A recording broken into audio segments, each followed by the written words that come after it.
Hello বন্ধুরা, অন্য একটি ভিডিওতে আমি রসুনের গাছ দেখিয়েছিলাম। আজকে দেখাবো আপনাদের পেঁয়াজের গাছ। দেখেন, রসুন আর পেঁয়াজ সেম দেখতে দূর থেকে, কিন্তু এটা একটু মোটা হয়, এর ভিতরে ফাঁপা থাকে, যে একটু টিপ দিলে শব্দ হয়। এবং রসুনের যেমন কোনোই থাকে না এরকম, এটাকে বলা হয় কলি বা হাই, এক এক অঞ্চলে এক একটা বলে। এটা হয়, রসুন এটা হয় না। তো বর্তমান সময়ে পেঁয়াজ রসুন একইভাবে লাগায়, যেটা বলছিলাম গত ভিডিওতে,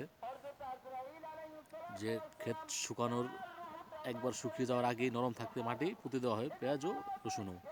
তারপরে নাড়া আপনার ওই ধানের খড় দিয়ে দেয়, যাতে এটা ঢেকে রাখে আর কি। সেমভাবে এটাও করছে। দেখেন, রসুন আর পেঁয়াজের একই সিস্টেমে লাগানো হয়।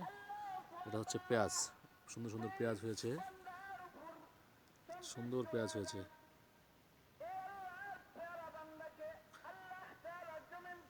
বড় বড় পেঁয়াজ হয়েছে। এটা সম্পূর্ণ পেঁয়াজ ক্ষেত।